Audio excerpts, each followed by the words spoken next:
You are about to listen to our audio recordings of survivors of a supernatural event known as the Great Door. These are their stories.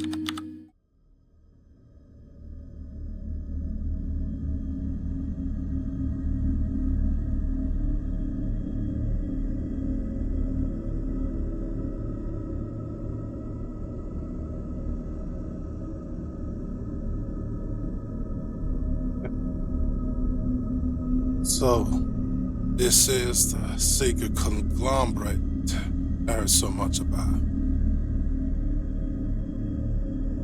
Heard from around these parts that you're into crazy stuff like ghosts, aliens, and spirits, and all that like.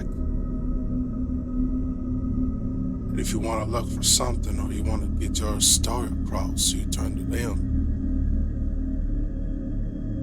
Yeah, I thought I was gonna lose my mind for all the stuff that was happening to me. Well, guess it's worth telling. Gonna start recording soon, aren't you? Doesn't matter to me. I lost everything else in my life. The story's all I got left. Whether you believe me or not, it's up to you. I'm just gonna tell you what happened. Straight from the horse's mouth. What you do with it is up to you. All I can tell you is this. I hope something like this don't happen to you. Who else is listening to this? Let me know when you start recording so I can get myself ready.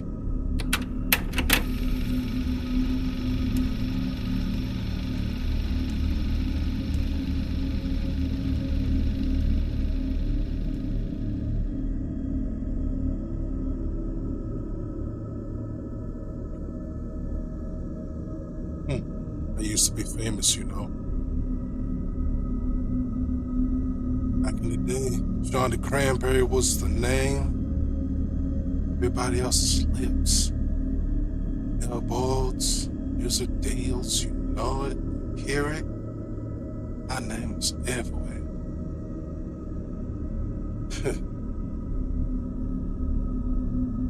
And my show, Growing Up with Cranberry, was the best TV series out there.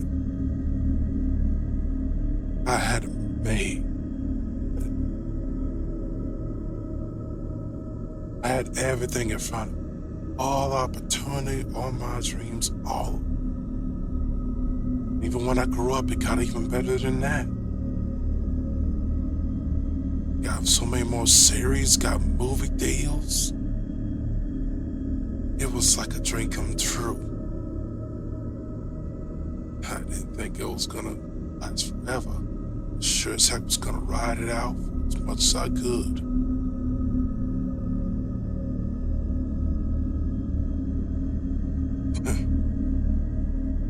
But like anything, it wasn't gonna last.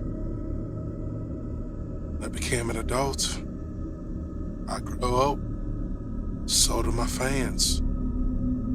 Before, people would shake my hand, give my autograph, pictures, wanted me to attend their birthdays. People don't even know I existed. They don't even remember my name anymore. At first, I was okay with it. Had a wife. House, had pretty much everything I wanted, the American dream. I didn't think it was gonna go downhill from there. That was until that rumor started. You probably heard about it. I mean, supposedly messing around with coworkers, others, mindset. It was fake. It wasn't even true. I even had evidence to prove it. Even had my own producers to back it up. But in this day and age, you can have the truth by staring at other people's faces. But the moment they believe something bad happened, they're willing to believe that more than the truth. It was not more true until I found out my wife found out about it. Explained it to her. I was honest up front, everything. But calls kept coming, the letters kept coming, posts, people making fun of me on podcasts and videos. She just couldn't take it. She left me there, in my house alone.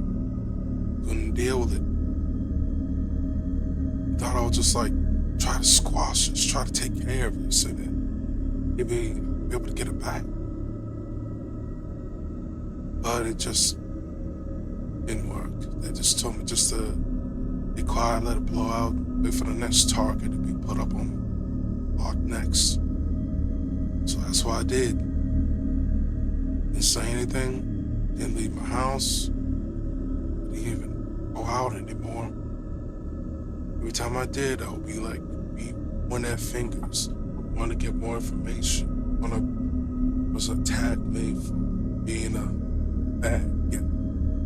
So, no, I wasn't, but I trusted no. But that's what the world thought of me. That's what the world thinks. It's so. Hate that feeling. But unfortunately, that's the world we live in. Yes, I may be dragging on, sir. I'm gonna get to the point where you're so interested in.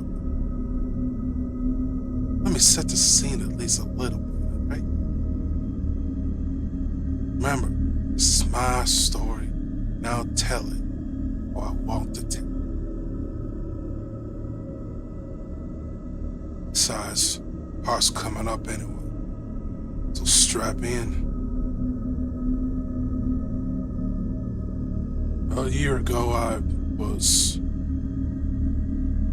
got hit with a whole bunch of IRS people wanting to repossess some of my stuff because my wife wanted to divorce, and since I didn't thought of signing a prenup, they had her entitled to pretty much almost everything I owned. She took everything, thankfully, but the house and the car. Not even used it. I had to literally sell all my awards, everything that I achieved, to even pay off both her and the lawyer and everything else. Lucky enough, I didn't have alimony, so it's that simple. That was it. I hit rock bottom. I didn't know what to do. I was just sit there on the floor in my living room, staring at the ceiling, asking myself, where the heck it all went wrong? What did I do to deserve this? I thought back on my time as an actor, and I was a friendly guy. I was friends with everybody. But it takes is one bad thing. One bad thing that not even you are responsible for. That you're the one who did it, even though you're not. All that you built up, all's like a deck of cards. And I wasn't thinking of checking out. It was close, I'm sure. But Mama didn't raise no quitter. So I was just thinking, what the heck am I gonna do now? Who can I talk to now? I just want what I had. I want to be famous again. I want to be known as a good guy. I want to be known as that guy people will look up to. I want that feeling again. I was gonna go to my kitchen, open my fridge, and try to drink myself to sleep again. But that's when I felt it. Some eerie, serious feeling. Yeah. Like something was like pulling me. Something was guiding me to somewhere. I don't know how to describe it. It was just something was telling me something was here, but yet not. Turn around, look at the wall where normally my pictures were, empty and bare. At least I thought. But that's when I saw it. A gray looking door that wasn't there before. This design was very intricate, like very ancient, but not showing signs of wear and tear, old on it. Like it was built there in his house, like it was here. Even though I know for a fact there was no door by it. It was nothing but pictures. It was just there. Blinked and it was there. I don't know what it could mean. I didn't know what it was. I just stared at it. And that feeling in the back of my head was just blinking and blinking. It's just telling me to go to the store, to open it. And that maybe if I go through it, get back to my house and be John Lee Cranberry again. God, people can look up to the people cherish that they idolize and worship. And I was debating on it. I was like, I want that back, but I don't know. I don't know if I want it or not, but the feeling just kept building and building. Before I knew it, I was standing right in front of that door, and inches from the hand, open it. It's out of my body, like I was seeing myself standing from that door, getting ready to open it. Shouted to myself, saying, "Hey, stop, man! Probably shouldn't open it." But my body didn't listen. Like it was compelled to open it, no matter what I thought, no matter what I wanted. Before I knew it, opened the door, and I blacked out.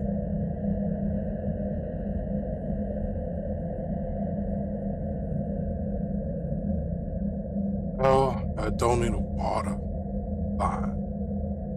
Just need a second just to center myself, because what I'm about to say, I'm still fresh in my mind. I still can't believe what happened to me. I still even think I'm crazy. But I know I'm not. Maybe I'll touch reality. One thing's for sure. I'm crazy. So you can leave that skeptical look on your face to somebody who cares. So, remember, you called me to get my story across. So you either listen or not, I don't care. Someone's gonna hear this.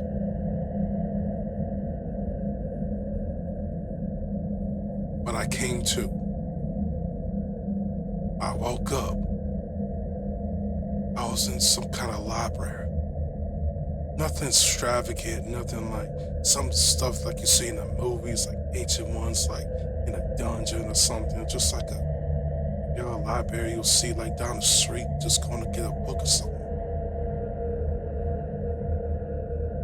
I was looking around and saw maybe with your book, from modern to ancient to stuff that I even think looked like books. Only thing that was more crazy about that was books flying over me, overhead, going to different shelves, flying and everything. Yeah, this sounds fantastical. That sounds like I remember I was hallucinating, but sure as heck.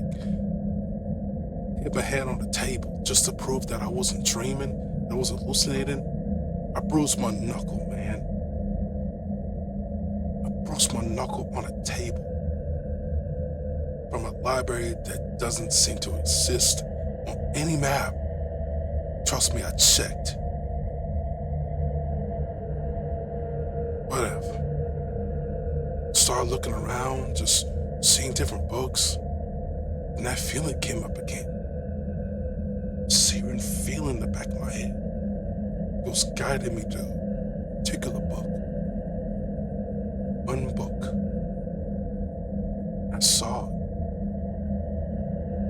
front of me. And this shelf, this own book between a bunch of others. All extravagant, but this one stood out. It wasn't glowing, didn't show any tentacles or something like that. Just a book. A large red book with gold line on it. But the book itself wasn't one that caught me. It was a titled book. My name. My full name on that book.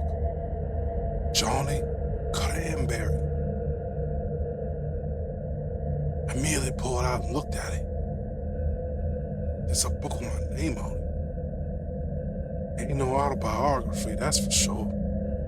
Had interviews, yes, but no autobiographies or documentaries or nothing like that. So this made no sense. Why is there a book here with my name on it, I thought? Something compelled me to open it and read it, and so I did. Flipped it open, and I almost dropped it. It had my entire life recorded. From when I was born, to my debut, to my career, to now. This book recorded everything. And goodness, I was shook, some fears. I don't know what to do. I didn't know what to explain. It was literally telling my story to me through a book. What the hell? What did this happen? What did this? Who did this? I had no answers because I was alone in that place. There was no librarian, there was no staff, there was nothing. Just me for the books. Probably from different things, different places, but this one specifically was about me. Whole life, bored.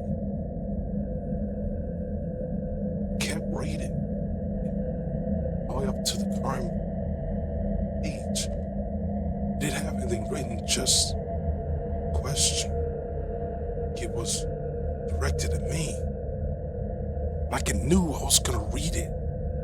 Waiting for me to get to this page to ask me this. I ain't gonna forget the question I asked. What is it do you want? That's all it asked. I thought nothing of it. It's just a book. It's not like it can hear me thinking or actually respond to me. So I just said nothing. I blinked for a second, then another question popped up. Do you want to be famous again? That's when it sunk. My blood ran cold. How the freak did this book know that? I didn't know what I wanted without me even saying anything. It's like it was reading my mind. No, not my mind. It was reading my soul. It was looking deep in my soul. It was reading what I was feeling. It was asking the very right questions for me. But this time I did answer. I said, yeah, I want what I had. I want what I lost back. I want my life. I was just pleading to this book. It could give me what I wanted. Yeah, what I need to be. As long as I got my life back. I blinked again, and that's where it said it. Give me your years. That's what it told me. That's what it wanted. That was surprising. It wanted my years of my life to reclaim what I lost. And at first I was like, so you're asking for my life? You want me to just keel over to get what I want? No, it wasn't asking that. Yes, it was asking for the future years I was gonna live in exchange for my life that I had before this change. I was gonna experience everything I experienced again to its fullest before all that piled up. And when I do, when it's over, I can probably die happy. That's what's asking me. To shave off a future year of torment, grief, and pain for just a small window of happiness. For anyone that would have sounded too good to be true. And most likely it was. But right then and there, he was just asking what I wanted to hear, telling me what I wanted to hear. The station said, yeah, you can have my years. If you give me back what I lost, you can have all the years you want. I didn't even blink this time. The words were writing itself on the page. It's like a contract for me to sign. And it told me, in its words, on that page, you will return what you lost. You will regain what was taken from you. In exchange, the years of your future self will be forfeit. This is the contract we have formed, and you will sign. However, there are rules that must be abided, either to abide them or break them. And the consequences shall be immense. You do well to listen well, read well. Do you accept these terms? If so, sign your name in blood.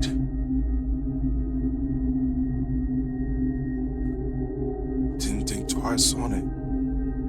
Thumb till it bled. Wrote my name on that dotted line. And once I did, the book closed by itself and disappeared. Then it was ringing. It was unintelligible, yet I could understand it. It was telling me it was going to send me back to the peak of my career when it started. That you are to continue as it was before it was taken. And the rules that you must abide by, you must not deviate from the original. Must not deviate your choices. It must be to the letter how you lived before this deal was made. If you deviate, the contract will be broken, and you will face the consequences, and a price have to be paid, not by years, but by something else. Do well to heed this warning, Johnny Granberry. And that was it. I blacked out again. Next thing I knew, I was on the floor, and I thought it was in the kitchen. No, I was in the floor of my dressing room, getting ready for another episode of Growing Up Granberry. As a kid, I was looking at the ceiling and I recognized it. It was my dressing room. What the hell? Whatever this thing was sent me back in time. I was freaking taken back. I was both shocked and excited. I get my life back. I must do what I wanted again. Everybody's enjoy. People worship, people love, and everything.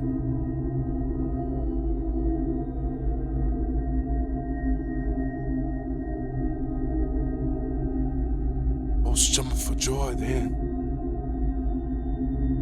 I was looking at everything, just reminding myself of what I had. peek into my dresser.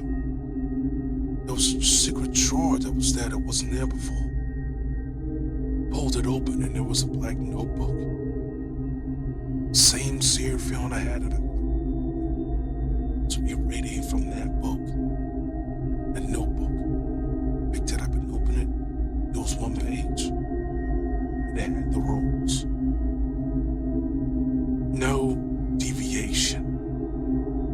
No attempting to change your fate. Attempting to make different decisions based on future outcomes. And you must not tell others your knowledge of future events or of our contract. If any of these rules are broken, contract will be considered void. Will need to be paid. That feeling again. I was thinking to myself, okay, there's a small price to pay. I got my lot back. You know how long I had before I ended up kicking the bucket, so heck, I can do it again. But this time, I'm gonna enjoy every second of it. So as soon as I stepped out that door to start my next episode, I did with a pep on my step that's something fierce. And since then, it was like heaven. All the people I met, and all my co-workers, my fellow actors, my director, my producer, everybody, my fans, that feeling that I had back in the day just came rushing to me like a waterfall. It was the best feeling again, and I enjoyed every bit of it. Then came an event that jump-started my love life with my wife. See, she was an assistant to the producers, getting everybody coffee and everything. And nobody was thought much of her. The moment I saw her eyes, I knew I was smitten. And first, I was gonna go talk to her, I must give her attention, help her get on breaks, give her like front row seats to watch episodes live when she didn't have to. But then something clicked in my mind. Come to find out that scandal issue and everything, she decided to fall out of love with me. Come to find out, she cheated on me with my best friend, who was my fellow actor, Tommy freaking Apple. She was been with him a while throughout our marriage after that scandal. And she left me for him. That scandal went out. That feelings just started bubbling in my heart again. I'm like, no, can't do this again. Can't have her betray me again. I love her, but I know what's gonna happen, and I don't want that to happen again. And the rules popped up again in my head. Do not deviate from the main timeline. Do not break it. And at first I was gonna say, yeah, this is a rule. I can't break it. But the feeling just kept overwhelming me. I'm like, this is gonna happen in the future, and you have the means to change it. Screw what the rules say, and just you're gonna retire anyway. I just want to do something different. And my feelings went out. I didn't approach her, avoided her. I just started fooling around, just as I got older, I just started partying more, drinking more, being around people more,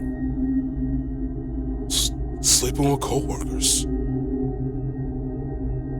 and everything, having parties left and right. Yet my popularity never wavered. No matter what I did, my popularity never dropped. There was no scandals. There was no crimes against me. I felt like I was on the top of the world. So came the series finale of my last show, where I reached an adult as a teen. We had our last episode, the series finale, and we had our after party in the hotel. We were just having the best time. Now I was getting ready to drink myself to sleep that night and have a best dream. We were about to make a toast when the power ran out in our hotel room. But it wasn't just our only hotel room. It was every floor in that hotel, to the streets, to the buildings, to the whole town. It was completely dark. Not just dark, quiet too. No sign of honking horns, no cars, no people walking, no people talking. Not even the people in my room were there. It was quiet, but my breathing and heartbeat. I sobered up quickly. So what the hell's going on? I went for the phone. Phone was dead. I tried my phone. Phone was dead. But the feeling I had before, searing feeling, that door, from those books, from that contract, started resurfacing again. It was searing at first, but then it started getting burning. Not just burning, freezing too. Like something was freezing me and burning me at the same time. No wounds on me. Feelings like my flesh was being burnt to a crisp, yet frozen over and forth. I was finding the urge not just collapse right there to her knock at the door. There was no voice. There was no sound, just a knock. It was regular at first. Then it started becoming urgent. To pounding to the point when it felt like the door was gonna give. It was creeping up my body. I didn't know what to do. The thing I could do was run in the bathroom and hide and lock the door behind it. Sit down on the floor and just hope that whatever was there went away. Dark knocking just kept coming. It kept pounding. It kept echoing as if it was knocking and pounding at my bathroom door. It was covering my ears, but it didn't help. It just kept pounding and pounding and pounding and pounding. Before I knew it, I had to scream to stop, to shut up. Only then did it stop. In that moment of silence and peace, I thought it was over.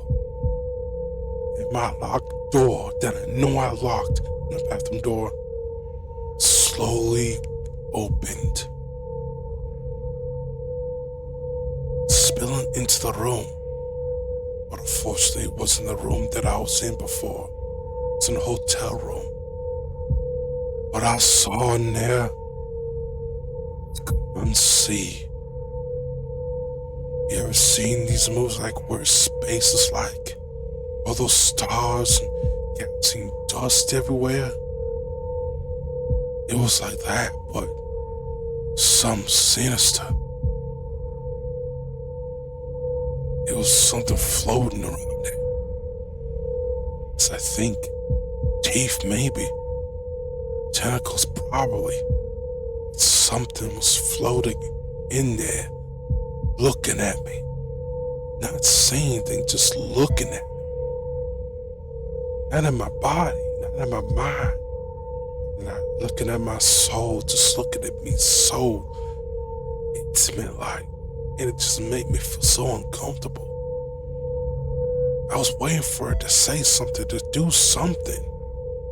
But all it did was just blink. Before I knew it, I was in the cosmos, floating. Floating, staring at stars and everything. One would think they would look beautiful, but I was filled with nothing but dread. Because being here wasn't a happy feeling. That searing feeling was just all over. And the eyes came again, looking at me. That's when it spoke. I ain't gonna paraphrase what it said, 'cause I don't think I can repeat what it told me. In fact, I don't even think I understood what it said. Yet I did. The gist of it is, I broke the rules. I broke the contract, and a price had to be paid. It wasn't gonna take my years anymore. No. It took something more important. Now, what I'm about to show you ain't gonna believe me, but it's true. Pulling up my shirt and showing my scar on my chest. That wasn't from a surgery. It was from that thing, whatever it was. It ripped my heart out. Yeah. Scientific says if a heart is removed, you're dead. Because no blood can be flowing out the body. Yeah, even I thought that. But that's not what happened. It took my heart and it disappeared into the ether. Then it stitched myself back together. For some reason, I could still move and I could still breathe. For some reason, I was still alive. With my heart gone. But then it told me, this is not living. This is a walking death. No mortal means will kill you. Come for you. Only then will death claim you. You won't know when. You won't know where. It will be coming. And when I do, the consequences will be immense. Are immense to what you can possibly comprehend. That's what it told me. In those certain words. Before I knew it, I was back on the hotel floor. Apparently, from the other side, said I blacked out. The moment I opened my eyes, I thought it was a dream. And out of curiosity, I checked my pulse to see if they really took my heart. I had no pulse. I was still breathing. I was still moving my body. I had no pulse. My blood ran cold. I turned pale. I was freaking out. I screamed. I ran out that hotel. Everybody was freaking out what was happening. I didn't stop running until people tried to stop me. I was running, screaming, telling everybody would listen. Till I ran into a street, just screaming bloody murder. I knew I got hit by a car. I was conscious just there. Next thing I knew, I woke up in the hospital with some of my co-stars, police officers, and doctors just overlooking my body. When I come to, I see an IV in my arm. Apparently, I got hit by a truck, but miraculously, I didn't suffer any injuries. That was also another thing. When they went to check my pulse, they say I flatlined, but still breathing. They couldn't explain it. I couldn't explain it to them. I didn't even know what I could tell them. Not that they'd believe me. But that's when I felt it. Like, I thought, car accident, I hope that would have been it. I think that was him, like, just coming to claim me. But by some miracle, I survived. But that feeling came again. And I thought everything was over. Looked up, everybody else stopped moving. No, not like stop moving. Like time itself stopped moving. I could tell something was wrong. Everybody was like either saying something or conversing, but frozen still. Then that feeling came again. Same feeling before. Looked out the window.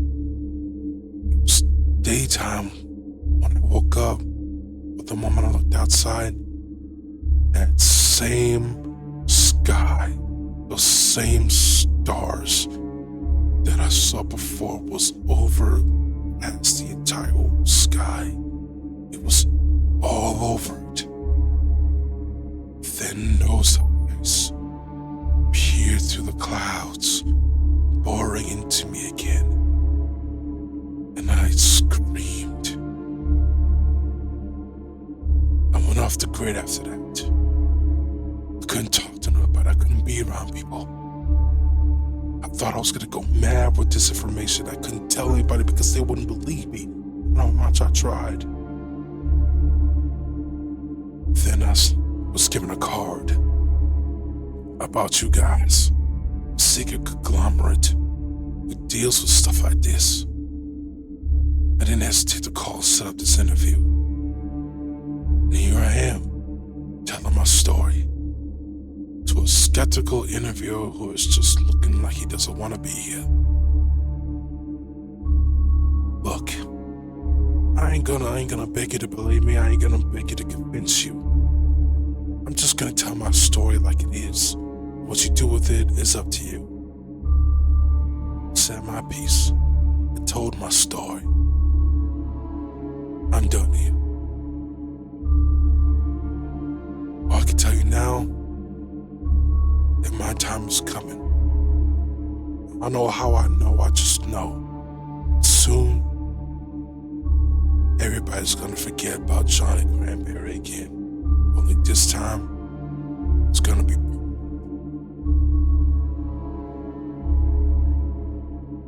just hope what I said here will be my last in memory of anybody who listens, that I, Johnny Cranberry, existed.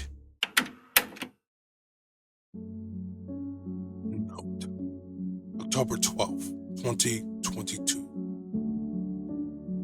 The actor Johnny Cranberry has entered our office for an interview of his case of the Green Door event. Event that we've been researching for many years. I have no evidence, but he's the first of few survivors we'll be interviewing for these next coming few days. My opinion, he might be hallucinating, but some of his information does hold weight. I looked at his medical records, and true enough, he has no heart, but yet he is still living. I was going to come in and ask him in for another interview. However, thanks to the news, it comes to find out that he is not with us. 3 days later after the interview, we get a report saying that he was murdered, found dead in his home, staring at the supposed spot where the great door supposedly appeared. And the way he was found, it might be a little bit graphic, to say the least. So please be mindful of what you're about to hear. His body was set propped up on a chair. His chest was ripped open like an animal had ripped it apart. The rest of his organs were strewn about around the chair. His neck was lacerated, surgically serrated. His vocal cords were removed, perfectly removed. No damage to the throat, along with his eyeballs and tongue. We weren't able to locate them. Whoever murdered him took him with them. But that's not the crazy part. From police reports, there was no forced entry. There was no even entry from inside the house, meaning there was nobody in and out that house that murdered this man. So, cops are at a standstill. Tried to get the body out for an autopsy from the coroner. 3 police police officers threw up, and one had a panic attack when he even set foot in the house. When the coroner got at the body, he did the autopsy and sent us a report. We stopped hearing from him. Apparently from the assistant's witness account. After the coroner made this report and reported every injury and supposed cause of death to the police and to us, he proceeded to go to his office, lock the door. The next minute, they heard a gunshot. Apparently, whatever they saw in that house, what they experienced, no human should be able to experience at all, by no means. A result,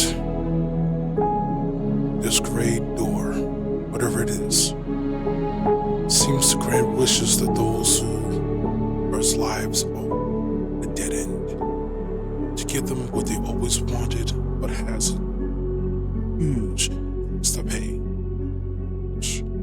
And they are very strict in their rules that if you break it, then the price you pay for your wish will be paltry to the consequences you will experience and endure or you die. Johnny Cranberry is the first. As for the others, I hope their fates are a lot less some than his. But I'm not getting my hopes up. This is Jack from the Sicker Conglomerate, signing out of Subject the Actor.